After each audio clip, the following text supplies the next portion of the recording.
Pertamanya kita merafakkan setinggi-tinggi kesyukuran kepada Allah Subhanahu wa taala kerana dengan taufik daripada Allah Subhanahu wa taala dapat kita teruskan kuliah kita pada malam ini. Dan insya-Allah kita akan teruskan pada muka surat 211.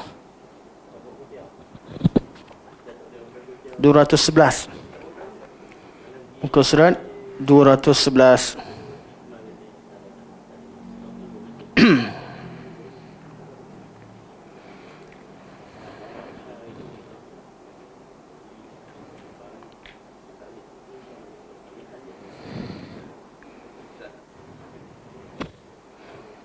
Baik.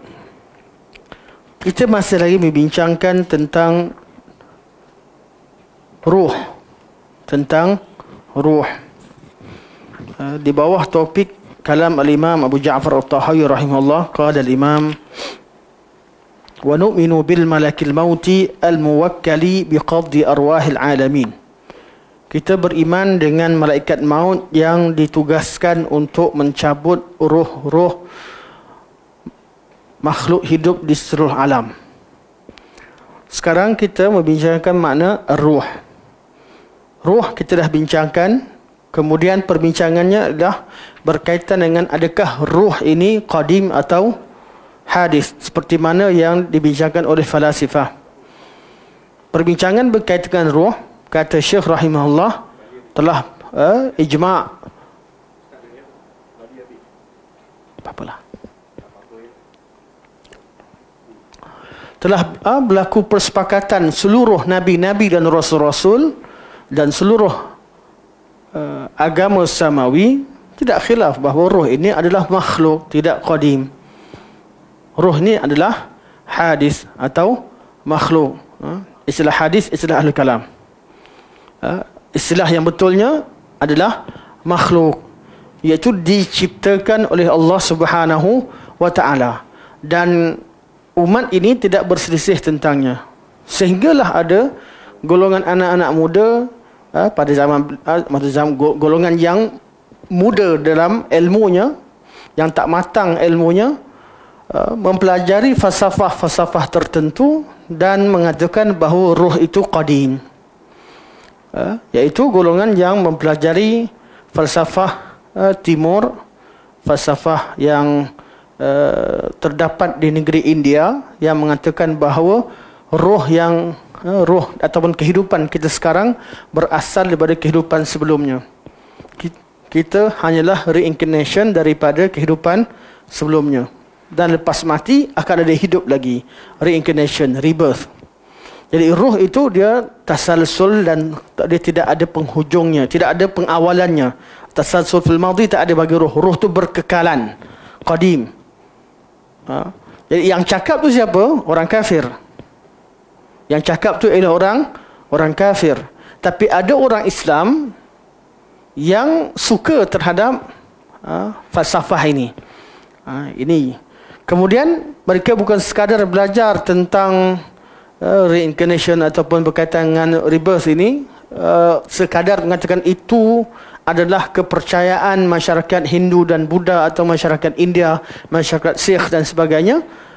Mereka cuba apply kan apa yang mereka belajar di dalam falsafah tersebut, bukan sekadar perbandingan, tapi mereka meyakini itulah yang hak, dan mereka cuba apply-kan terhadap dalil dalam syarak.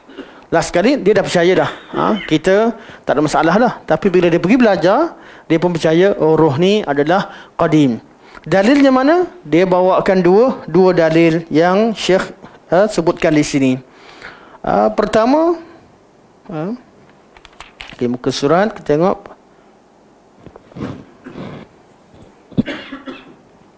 Ada salah, terbuka aku surat berapa dah? Tadi nak sebut surat berapa tadi? 211. Okey. Pertama, golongan ini yang kita tahu bahawa mereka adalah golongan ahli bid'ah yang mengambil fikrah dan pemikiran daripada agama kufur. Tapi dia kata dia Islam lagi. Cuma dia berkaitan dengan masalah ruh secara spesifik. Dia kata ruh tu qadim. Dengan cara tafsiran dia. alasan dia qadim apa? Dia bawa dua ayat. Ayat pertama firman Allah Subhanahu wa taala, "Wa yas'alunaka 'anir ruh, qulir ruhu min amri rabbi." Mereka iaitu kaum musyrikin tanya kepada Nabi sallallahu alaihi wasallam tentang ruh. Allah kata qulir ruhu min amri rabbi, katakan ruh itu adalah urusanku. Amri rabbi, dia kata amri rabbi artinya ia sebahagian daripada Rabb, sebahagian daripada Allah Subhanahu wa taala. Ni kita kena jawab. Jawapannya apa? Jawapannya amri rabbi adalah masdar yang digunakan dengan makna isim maf'ul. Contoh khalqi, apa dia khalqi? Makhluqi. Hada khalqullah fa'aruni madza khalaqal ladina min duni. Ini adalah khalqullah. Khalqullah, khalqun masdar, tapi makna dia hada makhluqullah. Hada makhluqullah. Jadi al-masdar yusta'malu fi mahalli ismil maf'ul. Kita dah jawab. Jadi amr rabbi adalah berkaitan dengan ma'mur rabbi. Tapi penggunaan bahasa gunakan al-amr. Kalimah amr ini adalah yang digunakan pakai dalam bahasa. Kalau istilah khalqullah dengan makhluqullah, kedua-duanya dipakai. Tapi kita katakan bahawa penggunaan bahasa khalqullah itu dimaklumi maknanya lah makhluqullah. Amr rabbi artinya ialah apa yang Allah tadbir, apa yang Allah uruskan. Barakallahu fiik. Atau dalam bahasa Melayu kita amrul khalqullah, ciptaan Allah. Apa maksud ciptaan Allah? Nak merujuk kepada perbuatan Allah atau merujuk kepada makhluk yang dicipta oleh Allah Subhanahu Wa Taala? Makhluk yang dicipta oleh Allah Subhanahu Wa Taala. Perkataannya ciptaan Allah, tapi maknanya adalah makhluk yang dicipta oleh Allah. Perkataan ciptaan itu merujuk kepada apa? Merujuk kepada makhluk. Amri Rabbi merujuk kepada makhluk yang Allah Subhanahu Wa Taala ciptakan, bukan sebahagian daripada sifat Allah. Jadi bila perbincangan falsafah ataupun ahli kalam, dia cuba nak isbatkan qadim. Qadim itu adalah Tuhan. Jadi masing-masing isbatkan qadim. Jadi mereka kata golongan ini adalah golongan yang percaya begitu. Jadi mereka mengatakan bahawa sebenarnya kita ni semua yang mawjud ini, wujud kita hanyalah i'tibari, bukan hakiki. Wujud kita hanyalah berlakon. Allah lah segala-galanya. Penghujung pergi mana? Pergi kepada golongan wahdatul wujud. Asalnya ambil daripada falsafah timur, falsafah India. Last sekali, diri kita yang ada ni sebenarnya bukan betul-betul wujud, bukan wujud hakiki. Kita wujud yang hanya i'tibari. Nampak macam kita, nampak macam kita buat, hakikatnya Allah yang buat. Sebab apa? Roh tu sendiri daripada Allah. Allah yang berada dalam diri seorang ini wujud dalam setengah pemikiran golongan yang sebenarnya pemikiran kufur, tapi untuk mentakfirkan mereka adalah satu perkara yang perlu kepada banyak proses dan cukup syarat sebagainya. Kita tak bincangkan dalam bab tersebut. Okey, jadi selesai dalam satu bab. Dah jawab. Jadi mereka bawa dalil, kita Syekh bagian jawapan. Dalil mereka bukan dalil, mereka bawa syubhah berbentuk dalil. Sebelum cerita lebih panjang, hari ni ada ulcer. Kalau ada perkataan hujung-hujung terhilang tu maksudnya tahan sakit. Sakit. Dia betul-betul kat hujung lidah. Baik. Seterusnya,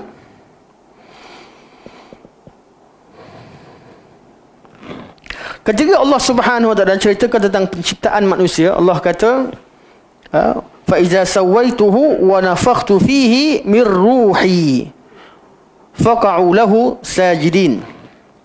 Surah Al-Hijr ayat 29.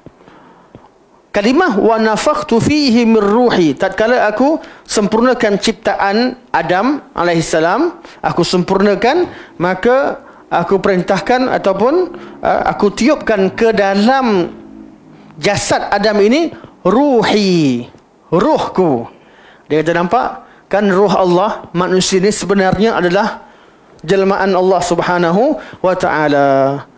Ruhi. Jadi Syekh jawab syubhah yang kedua. Syekh kata apa? Tengok sini pada muka surat 211. Syekh kata, manakala qala al-Imam Ibnu Abil Is Al-Hanafi rahimahullah, manakala dalil mereka yang mengatakan ruh disandarkan kepada Allah Subhanahu wa taala dengan menggunakan ayat mir ruhi, iaitu wa nafakhtu fihi mir ruhi, hendaklah diketahui. Ini jawapan ilmiah yang perlu dihadam oleh kita semua. Hendaklah diketahui bahawa sandaran yang dibuat kepada Allah Subhanahu wa taala ada dua jenis. Iaitu, ini pertama, sifat-sifat yang tidak boleh berdiri dengan sendiri seperti ilmu, kudrah, mendengar dan melihat. Ini merupakan menyandarkan sifat kepada mausuf. Ilmu, kudrah, kalam, hidup dan kudrah Allah Subhanahu wa taala adalah sifat-sifat bagi Allah. Begitu juga dengan wajah, tangan Allah Subhanahu wa taala.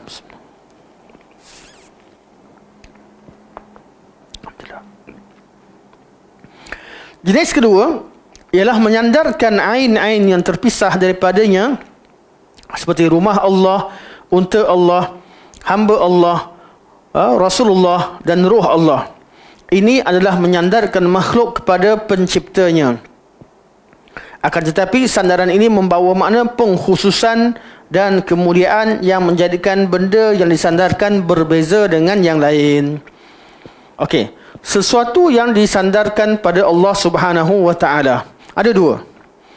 Kalau pertama berbentuk sifat. Sifat ni tak boleh wujud kecuali berserta dengan mausuf. Contoh, kalau Syekh Tawil, masya-Allah, ana wasalan Syekh Karim. Syekh nama Tawil, sifatnya Tawil. Jadi contoh susah nak buat. Kita ambil handset dah. Kita kata Jamil. Apa tu Jamil? Cantik. Cantik tu ada tak cantik? Tak ada. Kecuali kita kata handset ni cantik. Handphone cantik. Dia tak boleh ada cantik sendiri. Cantik tu mesti dikaitkan dengan sesuatu. Pada sifat. Sifat mesti berdiri pada mausuf. Kita kata pendek. Apa maksud pendek? Mesti ada pensel pendek ke? Pensel kontot. Pensel kontot. Pensel pendek. Atau pendek umur. Atau apa lagi? Cakap pendek. Nafas pendek. Dia mesti kena ada mausuf. Sesuatu yang disifatkan. Jadi, sesuatu yang sifat, bila disandarkan pada Allah, ianya adalah sifat Allah. Contoh ilmu Allah, sam'ullah, qudratullah, kalamullah dan sebagainya. Ini semua sifat yang disandarkan pada Allah Subhanahu wa taala, maka Allah lah Tuhan yang memiliki sifat tersebut. Jadi idafatu sifah ilal mausuf. Clear? Yang kedua kata Syekh, idafatul ain ila Allah, atau kalau ikut pada idafatul a'yani idafatu a'yanin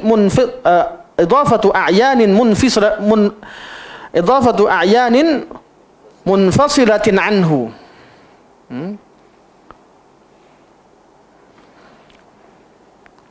Menyandarkan sesuatu yang tersendiri, yang bukan berkaitan, yang berdiri dengan sendiri, yang terpisah daripada Allah Subhanahu wa taala kepada Allah Subhanahu wa taala. Contoh, unta Nabi Saleh dipanggil naqatullahi wa suqyaha. Unta Allah Subhanahu wa taala. Apa maksud unta Allah? Unta ni wujud tak?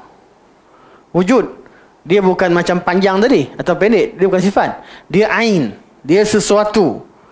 Sesuatu yang dinisbahkan pada Allah. Dia bukan sifat. Kalau kata sifat, contohnya ilmu Allah, kudrah Allah, tangan Allah, wajah Allah, dia mesti ada empunyanya. Tapi kalau ain sesuatu, unta Allah.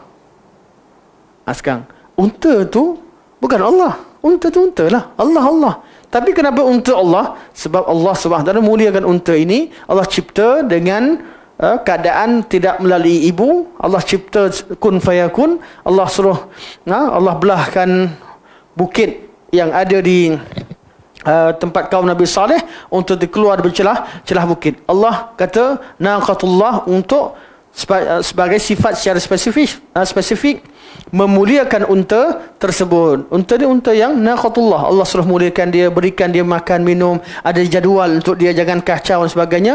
Allah kata naqatullah wa suqiyaha.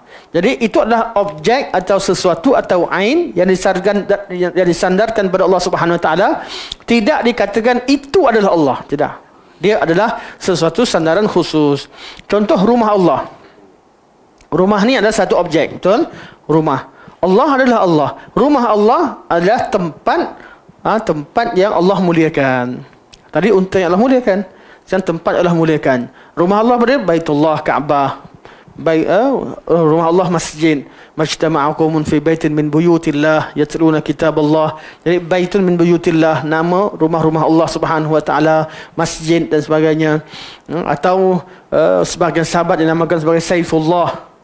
Saifullah, pedang Allah. Pedang itu objek. Semua objek-objek yang disandarkan pada Allah itu hanyalah idafah tasyrif, bukan idafah sifah ilal mausuf.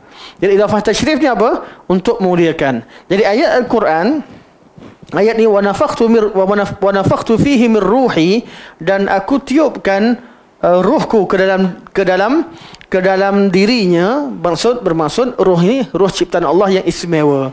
Betul, Allah Subhanahu Wa Taala memerintahkan malaikat sujud padanya. Ini adalah makhluk yang Allah Subhanahu Wa Taala ciptakan secara khusus yang Allah Subhanahu Wa Taala muliakan, yang Allah muliakan. Jadi ruh, idafatul ruh ila Allah, bukanlah ruh ini sifat Allah atau sebahagian daripada Allah Subhanahu Wa Taala. Ruh ini adalah makhluk ciptaan Allah yang Allah muliakan. Clear? Kerana ruh adalah tersendiri, bukan berkaitan dengan sifat Allah Subhanahu Wa Taala. Okey, harap jawapan ringkas yang Syekh bagi ni mudah. Kat sini ilmiah. Lepas pada ni kita dengar. Siapa faham, tak faham, angguk. Tak faham, angguk. Sebab dalam akidah tahawiyah ni, antara perbincangan depan ni, perbincangan berkaitan roh ni, antara perbincangan yang dalam kita tidak menambahkan iman dan tidak mengurangkan iman. Yang menambahkan iman apa dia? Apa yang Allah beritahu. Kita beriman dengan apa Allah beritahu, bertambah iman. Yang kurang iman apa dia? Allah beritahu tak nak percaya. Itu kurang iman.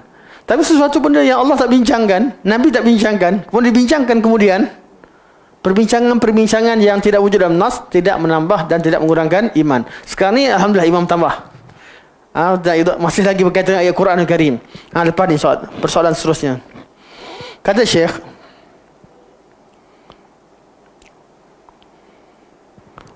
yang ni okey lagi sikit. Jangan dulu. Waqtulifa fi ruhi hal hiya makhluqatun qabla al-jasadi am ba'dahu. Dan mereka berbeza pandangan pula, roh ni tercipta sebelum jasad ke atau selepas jasad? Wa qad taqaddama 'inda dzikr al-mithaq al-isharatu ila dhalik. Kata dah bincangkan bab ni sebelum ni. Okey, kita dah belajar kan? Bagi jawapan siap-siap. Kita sekali lagi, roh sebelum jasad ke jasad sebelum roh?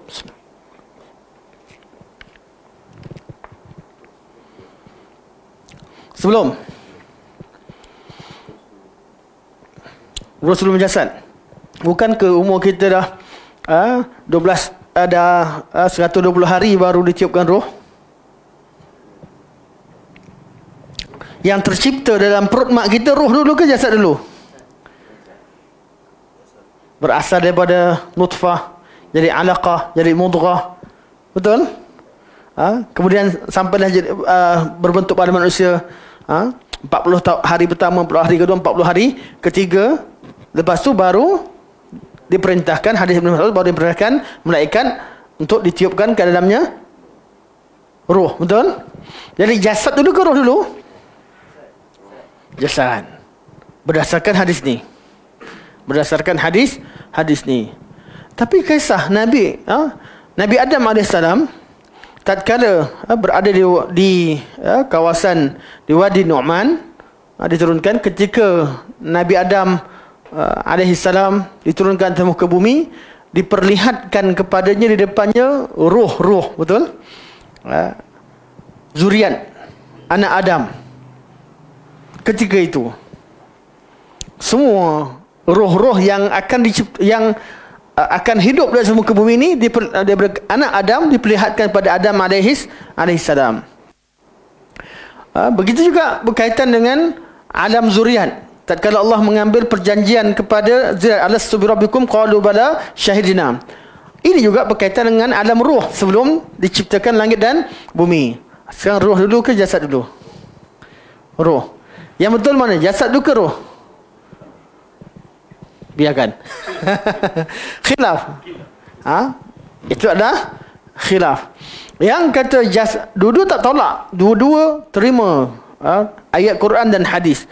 Bagi ulama yang mengatakan bahawa jasad dulu, kata mereka roh tu Allah cipta dan Allah musnahkan. Masa awal Allah cipta juga kan, kemudian Allah musnahkan. Kemudian masa praktikalnya bila dah cipta badan baru ditiupkan roh. Itulah penciptaan sebenar. So bagi mereka yang kata jasad dulu baru ada roh, dan mereka yang berpandangan begini akan mengatakan bahawa roh juga akan mati. Macam yang kita bincang sebelum ni, roh mati ke tak mati? Kalau berlaku kematian, badan saja ke atau badan dan jangan roh sekali? Kalau kata badan saja, roh dicabut, roh tu selamat je, roh tak mati. Yang mati adalah badan. Ada kata tak, dimatikan dua-dua. Dimatikan dua-dua, dicabut dalam keadaan mati, kemudian dihidupkan semula. Dihidupkan semula. Jadi mana satu betul? Khilaf. Tak payah bincang banyak. Tak payah bincang banyak. Tapi kita tahu perbincangan tu wujud dalam kitab, dalam kitab-kitab. Kalau yang mengatakan bahawa badan dulu, itu hujahnya. Kalau kata roh dulu, mereka kata roh dah dicipta sejak pada awal, sebelum tercipta badan manusia, sejak pada awal. Kemudian dia berada di tempat yang Allah sahaja yang tahu. Kemudian bila tercipta badan dia, baru diperintahkan ambil rohnya, campak pada jasad yang baru tercipta.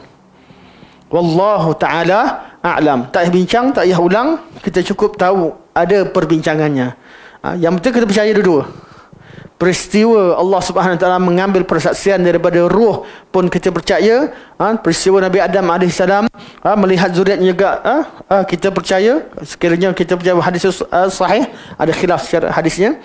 Dan kemudian ditiupkan roh kepada jasad setelah umur manusia 120 hari atau 40 hari, ikut pada khilaf dan memahami hadis tersebut. Juga kita percaya. Yang penting tercipta jasad dahulu. Kaifiahnya wallahualam, detailnya, tapi secara umum kita percaya pada semua apa yang Allah, semua percaya terhadap semua maklumat yang Allah Subhanahu Wa Taala beritahu dan Nabi SAW sampaikan pada kita. Kita tak fikir tentang lebih detail. Kita beriman dengan semuanya. Cuma perbincangan itu wujud dalam perbincangan ulama, maka kita kemukakan. Seterusnya, okey. Tu ulama berselisih tentang pendapat tentang roh. Kita terus skip pada yang bawah. Waqtulifa fir ruhi ma hiya. Mereka khilaf pula roh ni apa dia? Mereka berselisih pendapat tentang roh. Apakah roh? Ni. Tengok pada muka surat 211. Ni jisim aurat ni Bukan sekarang tengah. Orang bincang ke jisim aurat. Jumpa lagi kat sini. Okey, ana pun tak suka bincang bab ni sebagai benda ilmiah. Tapi kalau bincang sekadar memahamkan kitab, tak apalah. Sebab daripada dulu lagi perbincangan ini, kalimah jisim ini digunakan oleh ahli kalam. Kebanggaan ahlul kalam. Bangga sangat dia tahu jisim dan arad, atau jauhar dan arad. Okey, baik. Kita tengok apa yang ditulis sini. Anda tengok terjemahan. Ada pendapat mengatakan ia adalah jisim. Ada pendapat mengatakan ia adalah arad. Ada pendapat mengatakan kita tidak tahu roh adakah ia jauhar atau arad. Okey, berapa pendapat dah? Ada kata roh. Okey, sekarang bincang pula roh ni apa dia? Jisim ke arad? Jisim. Ada kata jisim, ada kata arad, ada kata tak tahulah entah jisim ke entah arad. Pun diletakkan dalam pendapat. Ada pendapat mengatakan roh tidak lain, tidak bukan selain daripada pusat bagi 4 tabiat. Ini bagi setengah falsafah mengatakan bahawa roh ni adalah kestabilan daripada 4 tabiat. Air, api,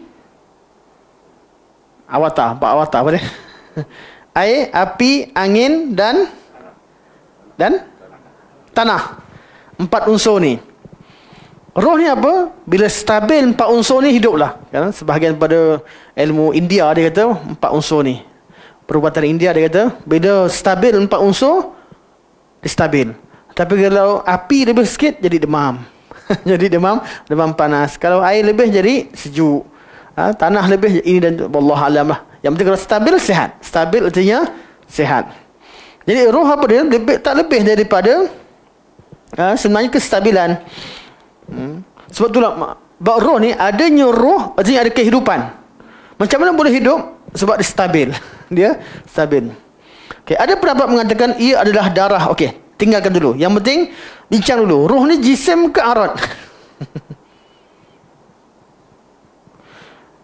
Kulir ruh min amri rabbi. Jawapan dia senang. Roh tu urusan Allah Subhanahu wa taala. Buat apa nak bincang sangat? Tapi ahli kalam nak bincang juga. Nak bincang juga, maka kita layan kejap. Kita layan kejap. Roh jisim ke arad? Tahu tak jisim tu apa, arad tu apa? Ni jisim. Objek. Tunjukkan iPhone. Tu orang kata tunjuk ni.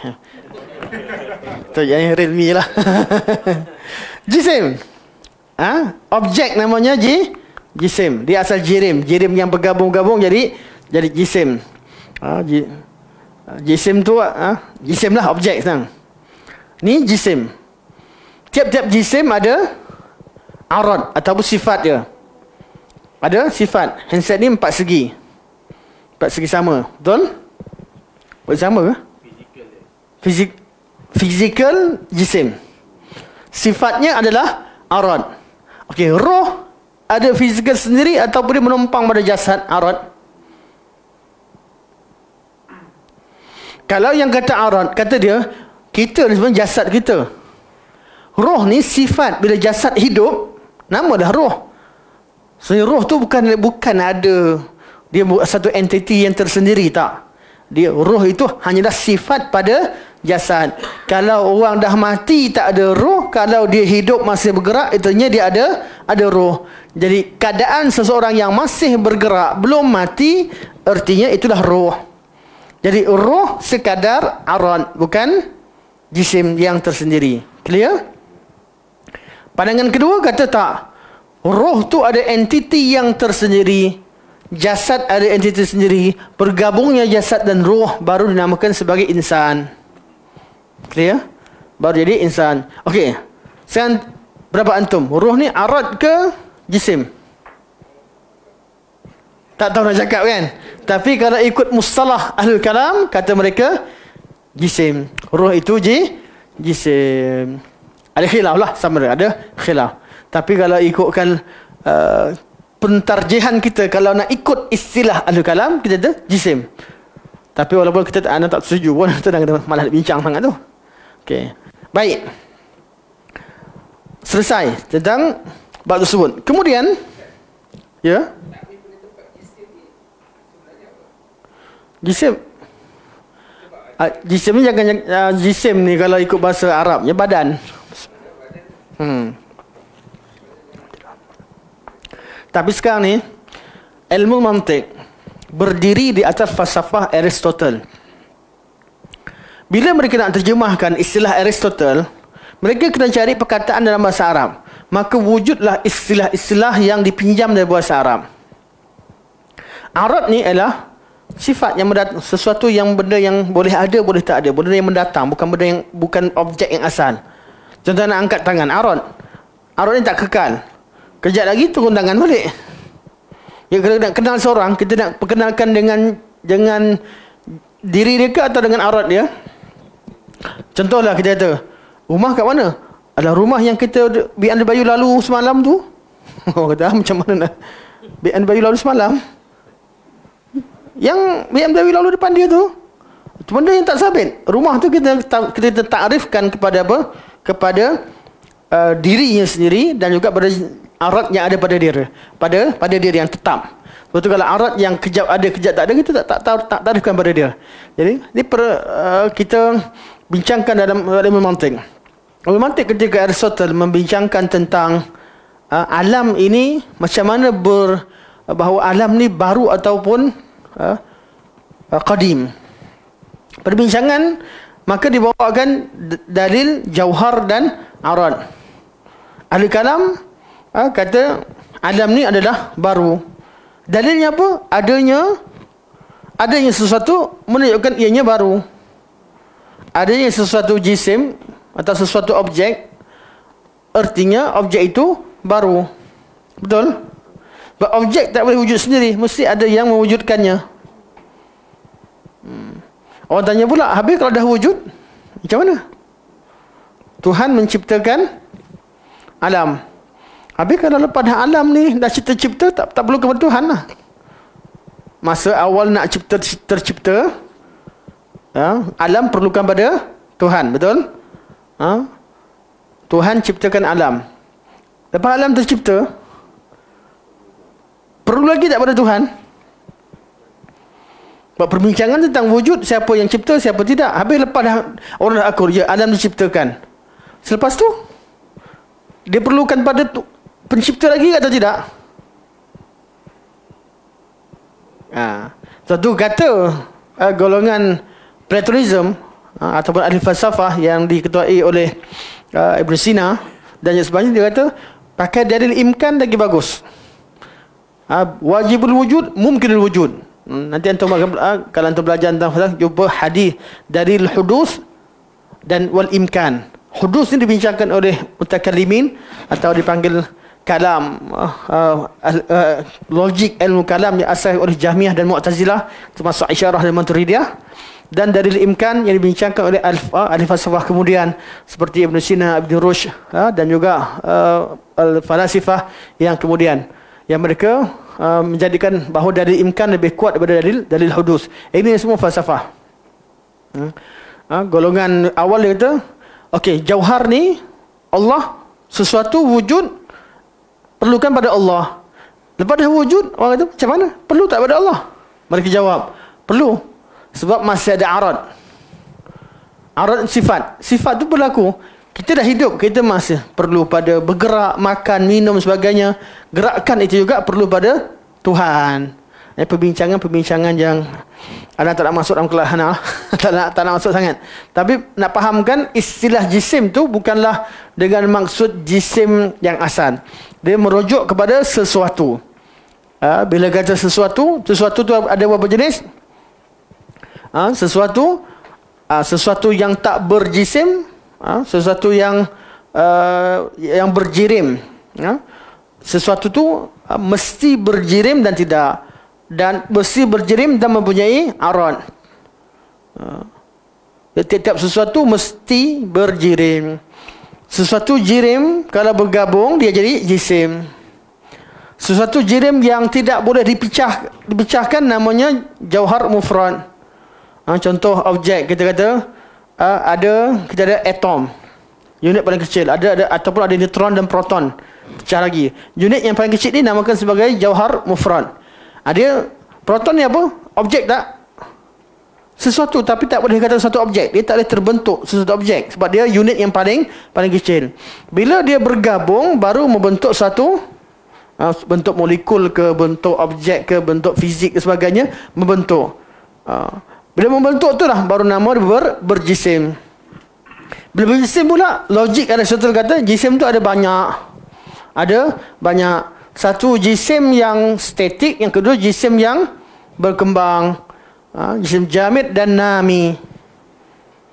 Benda yang ada dan statik je, macam batu, ada statik. Ada benda makin lama makin berkembang, macam manusia, pokok dan sebagainya. Okey, jisim yang tumbuh berkembang dia pula ada berapa? Ada yang bergerak ikut keadaan tetap statik di tempatnya, ada yang bergerak ikut kehendak dia, kejap melompat sana melompat sini. Yang bergerak ikut kehendak dia dengan iradah dia panggil sebagai haiwan. Sebab ada bergerak dengan iradah. Yang bergerak di tetap tempatnya namanya an-nabat atau tumbuh-tumbuhan. Ini logik Aristotle. Dalam kategori yang diletakkan dalam Aristotle. Yang haiwan ni pula, yang bergerak macam-macam ni ada banyak jenis. Ada yang ada akal, yang boleh fikir. Ada yang tak ada akal.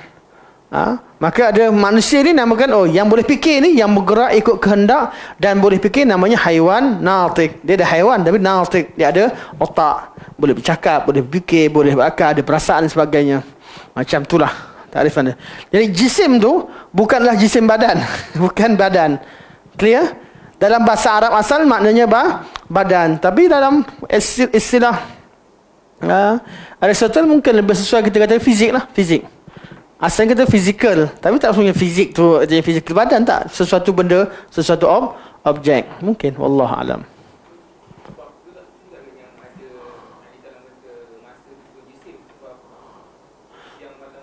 Ya.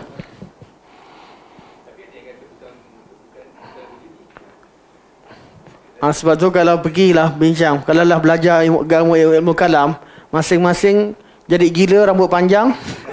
Lepas tu tak settle masalah. Cukuplah beriman dengan apa Allah beritahu. Sebab tu anak tak masuk kelas. Kalaulah ilmu agama ni belajar macam kaedah mereka buat, nak isbatkan Allah wujud pun susah. Betul bila Ujung Taimbah kata, ilmu yang kamu bincang-bincang ni, orang awam dia tak payah belajar pun dia tahu dah. Semua orang awam tahu Allah tu wujud.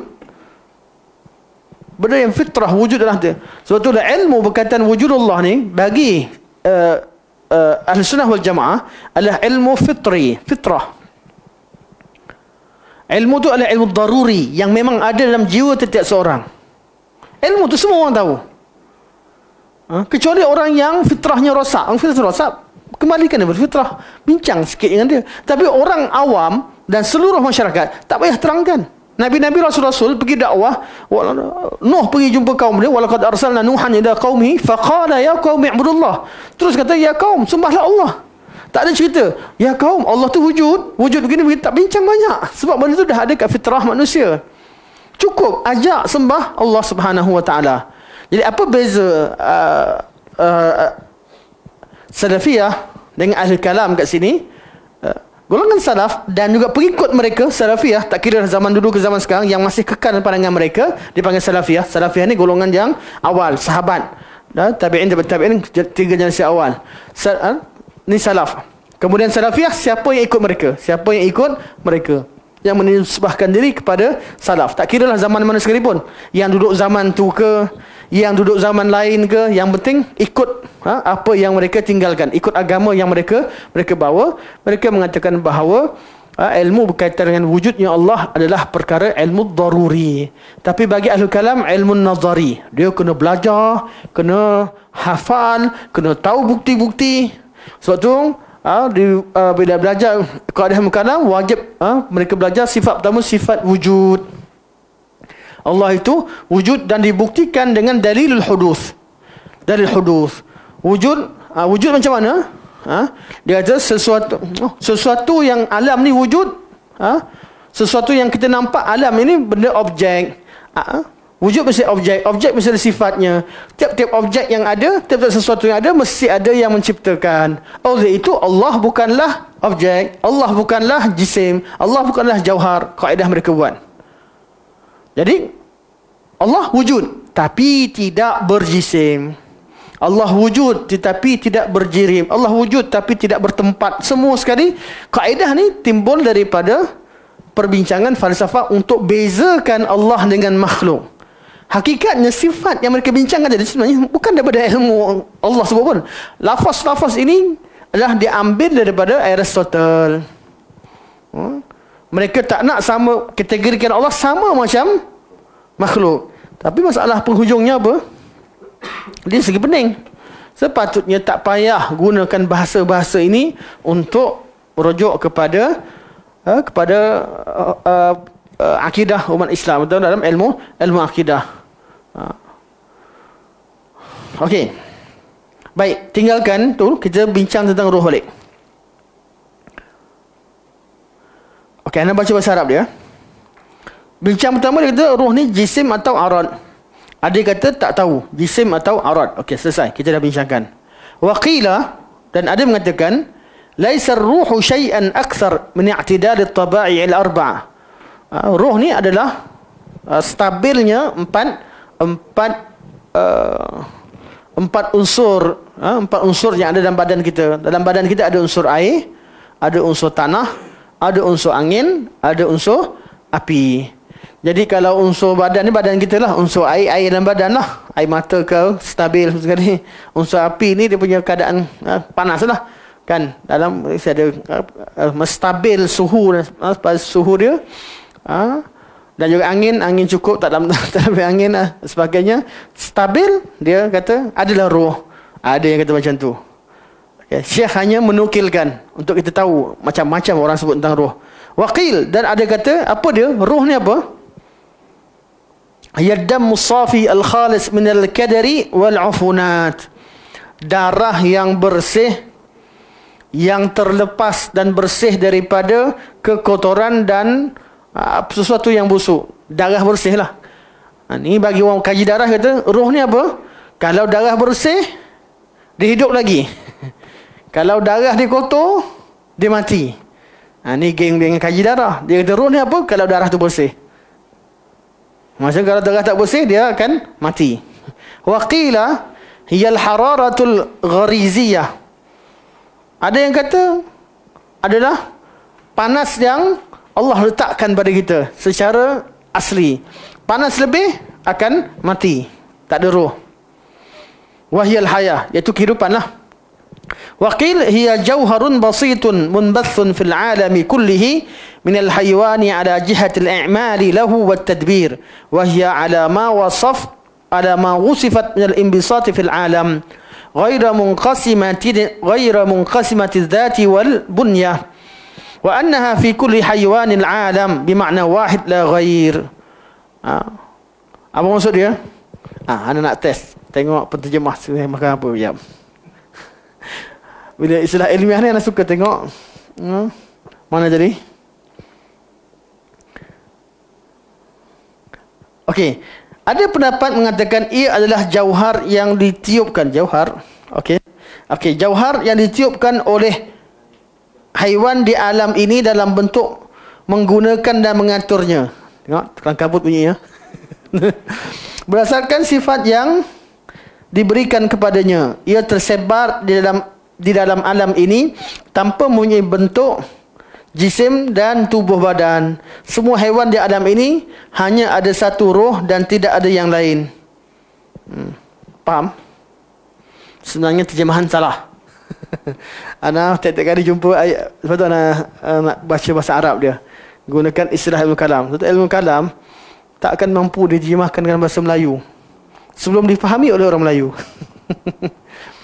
Tak akan mampu diterjemahkan dalam bahasa Melayu, apatah lagi nak difahami oleh orang Melayu.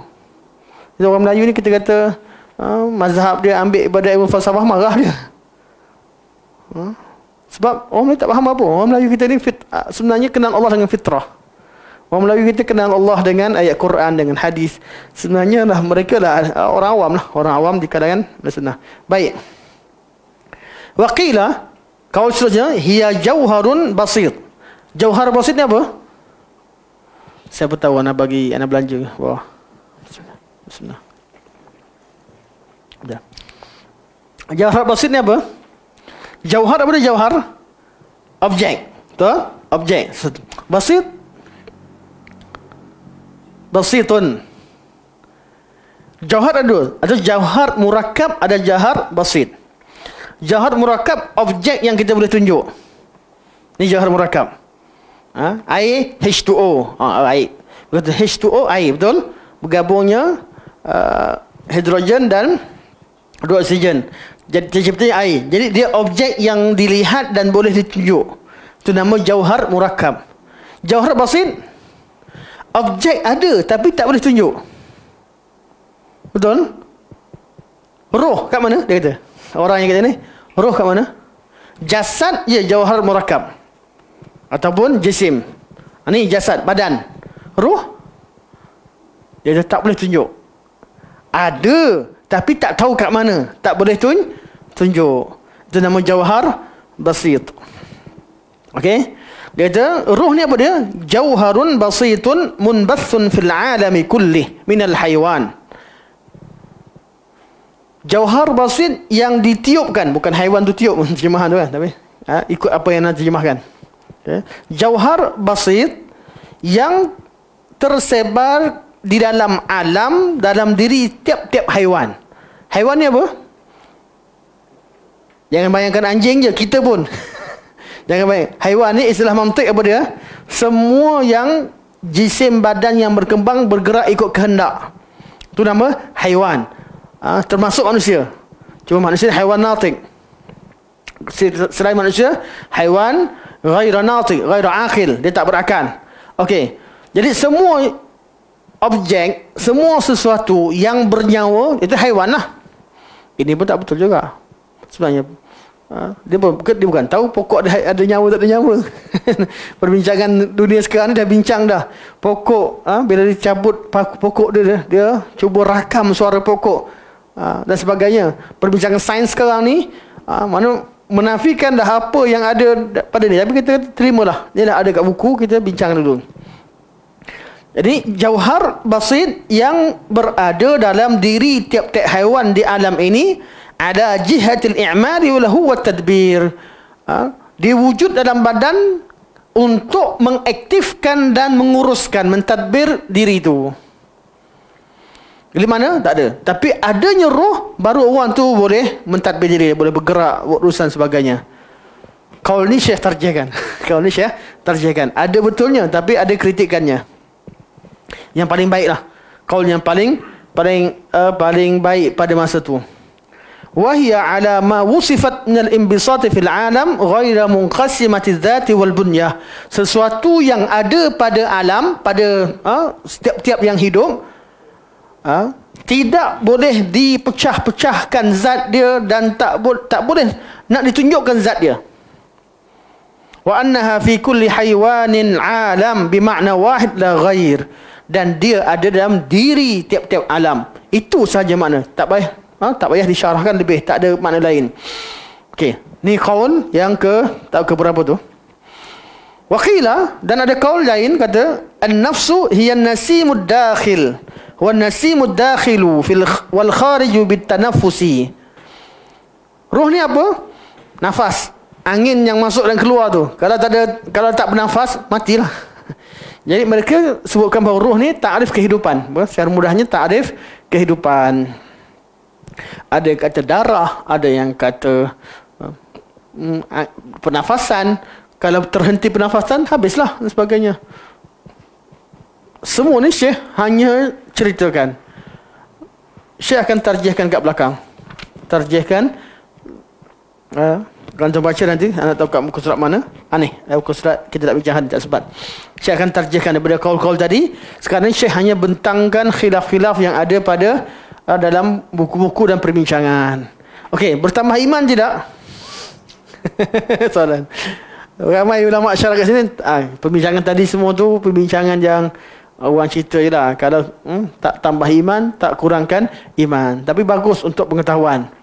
Paling kurang kalau kita jumpa ada orang cerita macam-macam tu, kita pun tahu juga. Kan? Paling kurang pergi jumpa geng batiniah, dia cerita pelik-pelik, kita faham. Oh, patut dia cakap macam tu. Kan? Ada kegunaan tak? Ada kegunaan. Untuk manfaat kita tak ada manfaat. Tapi untuk memahami kaul mereka, kita akan jumpa geng-geng ni. Geng-geng yang qil-qil ni akan jumpa orang dia dalam pelbagai mazhab. Masa itulah membezakan seorang yang mahir dalam satu ilmu dengan seorang yang adalah seorang yang ada sunnah wal jamaah, hebat ilmunya, tapi tidak terlalu detail dalam satu perkara. Orang yang betul pengetahuan tentang akidah ni, ada orang yang dia kuat dalam faham dalam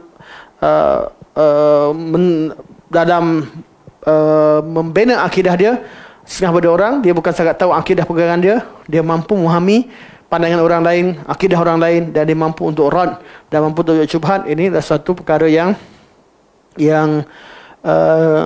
kelebihan Tetapi dari segi fungsinya, tengok pada tempat. Sebab tu lama lah, anak agak lama lah kaji agama Buddha. Sampai sekarang anak rasa ada function, tapi tak guna. Tak, bagi anak pengetahuan yang detail berkaitan dengan agama tersebut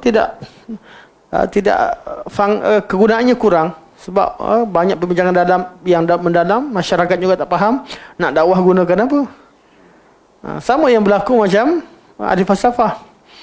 Mereka nak bincang detail semua masalah ni sebab nak jawab dengan golongan ahli falsafah Aristotle.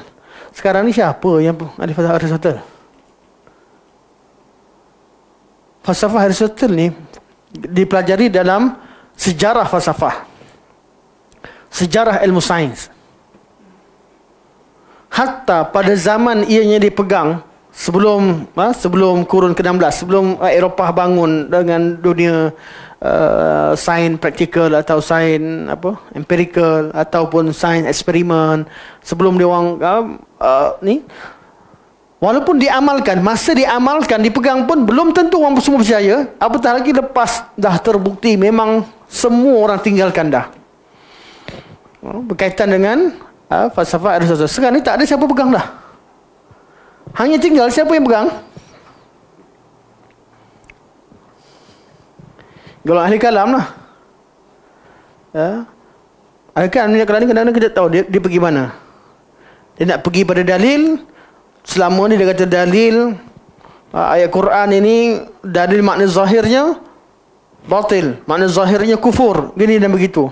Kenapa? Sebab bertentangan dengan falsafah Aristotle ataupun bertentangan dengan kaedah-kaedah akal yang telah kami saring pada falsafah Aristotle yang memang qat'i, takkan salah. Sekarang ni kita falsafah ni qat'i apa? Confirm semua orang kata salah. Kaedah dia bawa. Nak pegang ke mana? Dulu menafikan makna zahir Quran kerana bertentangan dengan ilmu sains pada zaman tu, falsafah Aristotle. Sebab Aristotle kata semua falsafah yang disaring atau falsafah al-kalam lah, secara mudahnya, yang diambil pada kaedah Aristotle. Sekarang ni kaedah tu pun tak betul. Sekarang bagaimana? Nak bergantung pada sains, ahli sains tinggalkan pemikiran tu. Nak pergi pada Al-Quran, dia kata Quran tak betul. Yang tinggal sekarang, cara pengajaran dan pembelajaran mengikut kaedah kalamiah menggunakan jauhar dan arat ini hanya menyebabkan orang Islam pening. Dia tidak praktikal terhadap ilmu sains yang ada, malah dia menafikan ayat-ayat Allah yang jelas. Jadi tinggal duk pegang buku yang sama, kamilah majoriti. Bangga sama sendiri. Sebab tu anak sering sejak bertahun-tahun dulu nak tunjukkan anak orang masuk Islam sebabkan falsafah Aristotle ni. Tak ada. Praktikal. Semua pendakwah-pendakwah zaman sekarang ni, semua gunakan kaedah saintifik yang kita namakan sebagai hukumul kauni. Kita ada hukum syarak, hukum kauni. Inilah yang kita bawa dalam pelajaran akidah kita. Mesti ada bukti saintifik yang jelas. Bukan kita duk fikir dan percaya saja. Logik-logik ikut kias. Cuma ana ramai yang tanya, siapa tanya itu? Oh tak, kelas Yayasan Taklim dan juga kelas di IDT. Dua soalan yang sama datang. Ustaz, kalam 3 tu apa? Kalam 3 tak pernah dengar. Rupa-rupanya anak baru tadi dalam kereta anak dengar video Syekh siapa? Karamidi. Anak tak kenal, international lah. Cerita kalam 3. Kalam 3 artinya bawa manusia kepada saintifik. Ajarkan sains, jadikan sains sebagai bahasa agama. Okey. Jadi kalam 3 ni fahamlah. Maksudnya kalam 1 golongan Jahmiyah Mu'tazilah asaskan ilmu kalam berdasarkan dalil hudus. Confirm dah tertanam, terkubur. Kalam 2 dalil imkan dan juga falsafah tadi Aristotle. Ni falsafah Platonism yang dihidupkan semula oleh Ibn Sina, Ibn Rushd dan sebagainya pun sekarang terkubur. Dan mereka nak kata kena pegang pada saintifik yang moden yang ada fakta yang berdasarkan pada eksperimen, itu nama kalam 3. Kombinasi mudah, tak payah nama kalam. Yang satu gagal, yang kedua gagal, ketiga pun gagal kalau guna kalam. Sebab itulah dari dulu lagi ulama dah bagi nama dah. Kalau nak betul-betul bincangkan tentang kuasa Allah, kenal alam, kaji alam dan kenal kuasa Allah, itulah dia tauhid ar-rububiyah. Ajarkan terus tauhid ar-rububiyah. Apa susah? Sabbih isma rabbikal a'la alladhi khalaqa fasawwa walladhi qaddara fahada walladhi akhrajal mar'a. Ini semua dalil-dalil, dalilul khalq, dalilul taswiyah, dalilul taqdir, dalilul ikhraj an-nabat, dalil hidayah. Ini semua dah ada dalam perbincangan tauhid ar-rububiyah. Tak perlu lagi nama kalam 1, kalam 2, kalam 3. Antak sesuai istilah. Tapi secara praktikalnya, ya. Kita kena belajar ilmu sains yang berdasarkan pada bukti. Ada bukti eksperimen. Sains untuk bukti dalam bab alam. Untuk Allah Subhanahu Wa Taala, kita beriman dengan ayat Quran Al-Karim. Dan fakta yang ada di alam ini takkan bertentangan dengan apa yang Allah Subhanahu Wa Taala beritahu kepada kita. Kerana apa? Allah yang mencipta segala. Allah yang turunkan Quran, Allah juga cipta alam. Kaji alam macam sekalipun berada di bawah ciptaan Allah dan pengetahuan Allah dan kalamullah. Itu mendahului dan segala-galanya. Allah Maha mengetahui. Jadi lebih baik kan, dari segi istilah, dari segi seruan untuk kembali kepada belajar sains dan buktikan secara saintifik segala dakwaan, itu betul. Kaitkan dengan agama untuk membuktikan rububiyah Allah Subhanahu Wa Taala, tapi bukan untuk mengisbatkan atau menafikan sifat Allah Subhanahu Wa Taala. Sebab tu kita kaji tauhid rububiyah kat mana? Kita kaji tentang alam ni hanya berkaitan dengan tauhid ar-rububiyah, dengan tauhid al-uluhiyah. Tauhid rububiyah buktikan Allah Subhanahu Wa Taala itu Rabbul Alamin. Tauhid al-uluhiyah buktikan bahawa Tuhan saja yang layak disembah. Ini berkaitan kaji tentang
Tak nampak. Kalau nak tengok pada bab, nampak. Dia satu benda yang iktibar. Tahu kita apa? Macam panjang lah, panjang. Panjang ni sifat iktibari. Kita nampak tak panjang? Tak nampak. Kita nampak orang tu. Kita nampak objek saja. Sifat ni ada yang nampak, ada yang iktibari. Iktibari maksudnya suatu sifat, tapi kita tak boleh tunjuk, tak boleh nampak semua sekali. Dia jelas. Dia lebih spesifik lagi sikit. Dia panjang mana? Oh, pensel panjang. Kalau tengok pada pensel, tahu panjang. Begini panjang ni kalau pensel. Kan? Pensel pendek macam ni. Tapi kalau orang, iktibar orang lain pula. Panjang, tinggi. Dan sebagainya. Dia lain-lain. Dia iktibar, dia tak ada betul. Tapi kalau macam sifat yang kita nampak, contoh, cantik, warna dan sebagainya. Cantik pun iktibari. Kena bincang semula lah. Yang mana iktibari kita tak. Tapi, benda yang tidak spesifik. Dia benda bergantung pada nisbah tertentu. Pada iktibar tertentu. Okey, sampai sini saja. Subhanakallahumma wa bihamdika asyhadu an la ilaha illa anta astaghfiruka wa atubu ilaik. Wa sallallahu ala sayyidina Muhammad wa ala alihi wa sahbihi wa baraka wa sallam. Walhamdulillahirabbil alamin. Kita kata tak bincang